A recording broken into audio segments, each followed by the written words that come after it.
AVM coaching centre Kotananduru మీ పిల్లల బంగారు భవిష్యత్తుకు భరోసా ఇచ్చే ఏకైక సంస్థ మన ఏవిఎం కోచింగ్ సెంటర్ కోటనందూరు. అతి త్వరలో న్యూ బ్యాచ్లు TET plus DSC, EAMCET, POLYCET, APRJC, Sainik, Navodaya. AVM coaching centre Kotananduru.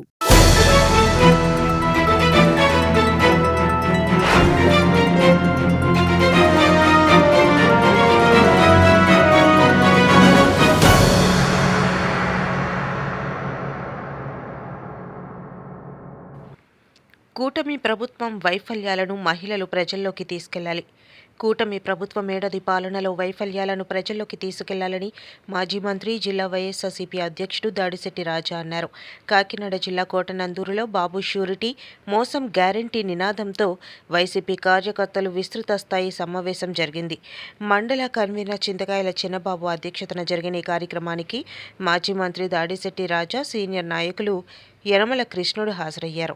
ఈ సందర్భంగా రాజా మాట్లాడుతూ, కూటమి పార్టీ సూపర్ 6 పథకాలు అమలు చేస్తామని హామీ ఇచ్చి అధికారంలోకి వచ్చి సంవత్సరమైనా అమలు చేయలేదని, ఇది ప్రజలను మోసం చేయడం కాదా అన్నారు. రైతులకు ఇవ్వవలసిన అన్నదాత సుఖీభవ నిధులు ఇప్పటి వరకు ఇవ్వలేదని, తల్లికి వందనం పథకంలో చాలామంది తల్లులకు నిధులు జమ కాలేదని అన్నారు. వైసీపీ కార్యకర్తలు, ముఖ్యంగా మహిళా కార్యకర్తలు కూటమి ప్రభుత్వ వైఫల్యాలను ప్రతి ఇంటికి వెళ్లి ప్రజలకు తెలియజేయాలని, గత వైసీపీ ప్రభుత్వంలో ప్రజలకు ఏ విధంగా పథకాలు అందాయో వివరంగా తెలియజేయాలని, గ్రామ స్థాయిలో పూర్తి గణాంకాలు ప్రజలకు సవివరంగా తెలియజేయాలని అన్నారు. రానున్న స్థానిక సంస్థల ఎన్నికలకు వైసీపీ కార్యకర్తలందరూ సిద్ధంగా ఉండాలని పిలుపునిచ్చారు. వైసీపీ కార్యకర్తలు ఐకమత్యంతో పనిచేస్తే తర్వాత మనకే అధికారం వస్తుందని సీనియర్ నాయకులు యనమల కృష్ణుడు అన్నారు. అనంతరం TDP SC cell secretary Edidi Ravikumar, Geddam Lovaraju, Ainavilli నాగు తమ అనుచరులతో రాజా సమక్షంలో వైసీపీ తీర్థం పుచ్చుకున్నారు. కార్యక్రమంలో ఎంపీపీ లగుడు శ్రీనివాస్, వాసిరెడ్డి జమీలు, లాలం బాబ్జీ, వెలగ వెంకట కృష్ణాజీ, లెక్కల స్వామినాయుడు మాస్టర్, గొర్లి రామచంద్రరావు, సుర్లరాజు, కొరుప్రోలు కృష్ణ, గరిసింగు దొరబాబు, వేముల రాజాబాబు, లంక ప్రసాద్, ఎంపీటీసీలు, సర్పంచ్లు బండి నానిబాబు, తోలం విజయ్, ముక్కుడుపల్లి బాబురావు తదితరులు పాల్గొన్నారు. గారికి వేదిక మీద ఉన్నటువంటి పెద్దలందరూ కూడా నా హృదయపూర్వక నమస్కారాలు. పెద్దలందరూ కూడా తెలుగుదేశం పార్టీ అధికారంలోకి వచ్చిన తర్వాత చేసినటువంటి మోసాలు, దాన్నే జగన్మోహన్ రెడ్డి గారు మనం అధికారంలో ఉన్నప్పుడు మనం చేసినటువంటి పనులు ప్రజల్లో తీసుకెళ్ళలేకపోవడం వల్ల మనం వాడిపోయాం. కనీసం తెలుగుదేశం పార్టీ చేసినటువంటి మోసాలను కూడా తీసుకెళ్ళలేకపోతే మళ్ళీ మనకు ప్రమాదాల ఉద్దేశంతో బాబు షూరిటీ, మోసం గ్యారంటీ అనే కార్యక్రమాన్ని పెట్టి మనందరినీ ప్రజల్లోకి వెళ్ళే విధంగా, ప్రజలు కలుసుకునే విధంగా ఏర్పాటు చేసినటువంటి కార్యక్రమం. మరి మనం కూడా రేపు స్థానిక సంస్థలు వస్తున్నాయి. మనం ఈ విషయాన్ని ప్రజలకు స్పష్టంగా తెలియజేసుకోలేకపోతే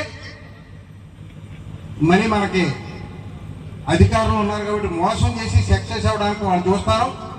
తప్పనిసరి వాళ్ళ మోసాలు ప్రజలకు తెలియజేయగలిగినట్లయితే మళ్ళీ ఎక్కువ స్థానిక సంస్థలు మనం గెలుచుకోవడానికి అవకాశం ఉంటుంది. అదేవిధంగా గ్రామాల యొక్క చిన్న చిన్న గ్రూపులు ఉన్నాయి. దయించి నియోజకవర్గంలో కూడా ఏకనాయకత్వం, బహునాయకత్వం ఇప్పుడు పనిచేయదు. రాజకీయానికి ఏకనాయకత్వం రాజా గారి వెనకాల మనందరం నియోజకవర్గంలో తిరగడానికి ఒకే మాట మీద నడాలని మీ అందరూ కోరుకుంటున్నాను నేను. అదేవిధంగా ఈరోజు రాజా గారికి అనేక బాధ్యతలు ఉన్నాయి. మన నియోజకవర్గంలో కాదు, 7 నియోజకవర్గాలను నెగ్గించి 7 నియోజకవర్గాలను చైతన్యం వచ్చే బాధ్యత కూడా రాజా గారికి చెప్పింది మన పార్టీ. దాంతోగా మన నియోజకవర్గంలో కూడా మనందరం బాధ్యతగా చిన్న చిన్న విభేదాలు ఉన్నా రేపు స్థానిక సంస్థల ఎలక్షన్లో మనందరం కలిసి పనిచేసినట్లయితే తప్పనిసరిగా స్థానిక సంస్థలు చాలా చిన్నగా తీసుకోవద్దు. మనకు ప్రెసిడెంట్ సంతకం కావాల్సి వచ్చినా, గ్రామంలో డెవలప్మెంట్కి ప్రెసిడెంట్ తీర్మానం కావాల్సి వచ్చిన కొద్ది ఇబ్బందులు ఉంటాయి. ఇప్పటి నుంచే ప్లాన్ ప్రకారంగా రాజయ్య మరీ కోరుతున్న నియోజకవర్గంలో కొద్ది దృష్టి పెట్టి ఏ క్యాండిడేట్ నెక్కుతాడు, ఈ టైంలో ఏ క్యాండిడేట్ పెడితే మనకి తప్పనిసరిగా సక్సెస్ అవుతారనే విధానాన్ని దృష్టిలో పెట్టుకుని మీరు మమ్మల్ని అందరూ నడిపించినట్లయితే మేము అందరం కూడా మీ నాయకత్వంలో పనిచేసే సిద్ధంగా ఉన్నాము కూడా ఈ సభాముఖంగా అందరినీ తెలియజేస్తూ, మరీ ముఖ్యంగా మన పార్టీ పోయిందని మనం బాధపడవలసిన పని లేదు. ఎందువల్లంటే సహజంగా చేలలో ఆకులు ఎండిపోతాయి, పూలు రాలిపోతాయి, పూలు ఒడిపోతాయి, కాయలు రాలిపోతాయి. మరి ఆ చెట్టు పుయ్యాలన్నా, చిగురించాలన్నా, కాయ కాయాలన్నా కింద ఉండవలసినటువంటి ఏళ్ళు గట్టిగా ఉన్నాం. నిజానికి మీరు అందరూ గట్టిగా ఉంటేనే మాకు ఈ కుర్చీలు ఉంటాయి. నిరుద్యోగ భృతి ఎంత? తమ్ముళ్ళు 3000. తమ్ముళ్ళు అంటే తెలుగు తమ్ముళ్ళు కాస్తమా? ఇక్కడ ఉన్న తమ్ముళ్ళు ఒక విచిత్రమైన ఇష్యూ చెప్తాను. మన వైఎస్ఆర్ కాంగ్రెస్ పార్టీ వాళ్ళు ఎల్లో మీడియా ఏమనిపిస్తుంది తెలుసా? మోకలు. తెలుగుదేశం పార్టీ కార్యకర్తలే తెలుగు తమ్ముళ్ళు, మనమేమో మోకలు, అలా తెలుగు తమ్ముళ్ళు. అంటే రాష్ట్ర ప్రజల మనసులో కలుషితం చేయడం ఏ విధంగా చేస్తారన్నది ఒకసారి తెలియజేసుకుంటున్నాం. అయ్యింది, అమ్మఒడి ఇచ్చాడు, మరి ఎంత ఇచ్చాడు అన్నది మన గవర్నమెంట్ లో జగన్మోహన్ రెడ్డి గారి పరిపాలనలో ఇంతమందికి పెన్షన్ ఇచ్చాం, ఈ గ్రామంలో ఇంతమందికి అమ్మఒడి ఇచ్చాం, ఇంతమందికి ఫీజు రియంబర్స్మెంట్ ఇచ్చాం, ఇంతమందికి రైతు భరోసా ఇచ్చామని చెప్పి సచివాలయంలో డిస్ప్లే చేసేవాడు ప్రతి గ్రామంలోనే. నీకు దమ్ముంటే చంద్రబాబు నాయుడు వీలైతే డిస్ప్లే చేయి. ఏ పథకం ఎంత ఇచ్చావు? అమ్మఒడి ఈ ఇంట్లో 3 ఉన్నారు, 3కి ఈ గ్రామంలో ఎంతమంది ఉన్నారు, ఇంతమందికి ఇచ్చావు, నువ్వు డిస్ప్లే చేయి. అందరికీ 13,000 ఇచ్చావా, లేకపోతే 7,000 ఇచ్చావా, 8,000 ఇచ్చావా చెప్పి నువ్వు డిస్ప్లే చేయి. నువ్వు చేయలేవు, నువ్వు పూర్తిగా ఏ పథకం చేయవు. మరి రేపు ఆగస్టు 15 నుంచి ఉచిత బస్సు. అమ్మా చెల్లెలు ఇక్కడ ఉన్నారు, ఉచిత బస్సు గురించి ఏమైనా అడ్వర్టైజ్మెంట్ ఇచ్చేవారు పేపర్లో? శ్రీకాకుళం నుంచి, ఇచ్చాపురం నుంచి తిరుపతి వెళ్ళాలంటే ఫ్రీ. ఆడవాళ్ళు బస్సు ఎక్కారు, తిరుపతి వెళ్ళిపోవడం.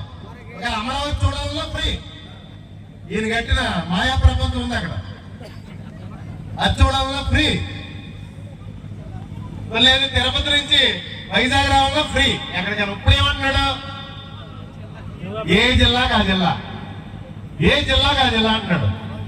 అంటే అర్థం ఏంటో తెలుసమ్మా? మన కోటనందూరు సెంటర్ లో బస్సు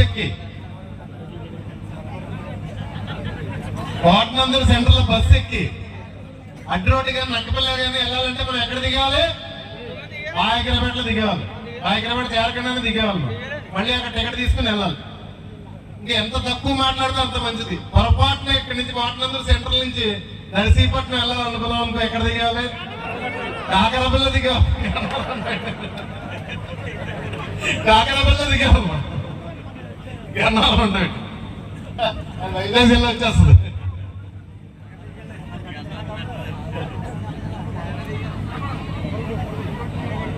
చేస్తున్నా చంద్రబాబు నాయుడు రోడ్డు మీదకి వస్తే, పలానా కార్యక్రమం ఉందని రోడ్డు మీదకి వస్తే ఎవరన్నా చంద్రబాబు నాయుడు మొహం చూడడానికి వస్తున్నారా?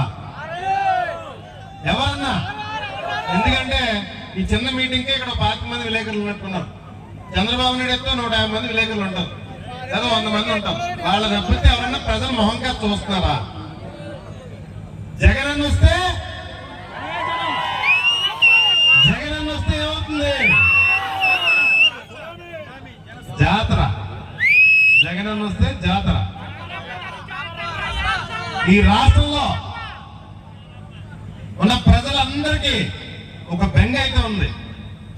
బయటికి ఎక్స్ప్రెస్ చేసినా చెయ్యకపోయినా ఈ రాష్ట్ర ప్రజలు అత్యంత ఇష్టంగా ప్రేమించే నాయకుడు జగన్ అన్నే ఏ మాత్రం భద్రత లేకుండా ఈ రాష్ట్ర ప్రభుత్వం భద్రత తీసి మరీ జనాలకు అప్పచెప్పేస్తుంది. అన్ని వేలాది మందిలో జగనన్న రోడ్డు ఎక్కితే 50,000 వస్తారో 1,00,000 వస్తారో తెలీదు.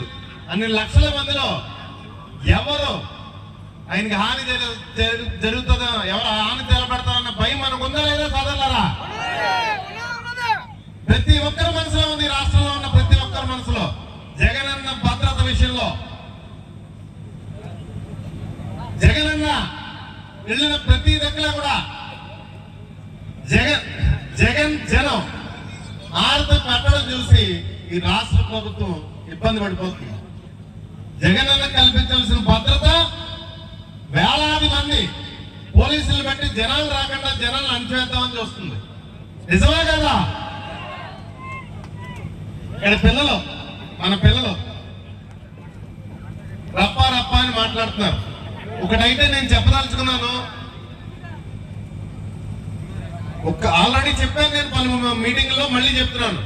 జగన్ గారు తనగా రప్ప రప్ప అని మాట్లాడలేదు. ఆయన మాట్లాడింది ఏంటి? ఒక ప్రెస్ మీట్ జరుగుతుంటే అక్కడ ఉన్న విలేకరు సోదరుడు అడిగాడు, ఏమండి మీ మీటింగ్ లో మీరు వెళ్ళి కాన్వాయ్లో ఒక అతను బోర్డు పెట్టుకుని రప్ప రప్ప మా పార్టీ వస్తే ఇచ్చేస్తామని చెప్పేసి అన్నాడు. అతను మీ పార్టీ కార్యకర్త కాదు, తెలుగుదేశం పార్టీ కార్యకర్త మీ దగ్గరికి వచ్చేలాగా ఓటు పట్టుకున్నాడని అడిగాడు. అడిగితే జగన్ గారు ఏమన్నారు? అతను తెలుగుదేశం పార్టీ కార్యకర్త, తప్పు చేశానని గ్రహించి మన పార్టీలో జాయిన్ అయ్యి చంద్రబాబు నాయుడు మీద కోపంగా ఆ మాట అన్నాడు. అది సినిమా డైలాగ్ లా ఉంది కదబ్బా, సినిమా డైలాగ్ మాట్లాడితే తప్పే ఉంది, ఎందుకంటే సెన్సర్ వాళ్ళు అది చూసే కదా సినిమాలో పెడతారు, అది చెక్ చేసే కదా మంచిదో కాదో అని. తప్పే ఉందన్నారు. ఇంకా నెల నాళ్ళ నుంచి ఈ మీడియా, ఎల్లో మీడియా, ఇంకా రాష్ట్రంలో వేరే సమస్యలు ఈ రప్ప రప్ప అంటేనే తిరుగుతున్నారు వాళ్ళు. జగన్ గారు ఎంత దారుణం జరిగినా, ఎంతమంది మహిళల మీద దాడి జరిగినా ఏమీ లేవు వాళ్ళకి. అవన్నీ డైవర్ట్ చేయడానికి రప్ప రప్ప అంటే తిరుగుతున్నారు. సరే, రాష్ట్రంలో జరిగిన విషయాలు అలా ఉంచుతాం. ఈ మండలంలో వివోలు కానీ ఫీల్డ్ అసిస్టెంట్లు కానీ గత తెలుగుదేశం పార్టీ రాగానే మొత్తం అందరు ఉద్యోగాలు తీస్తుంది.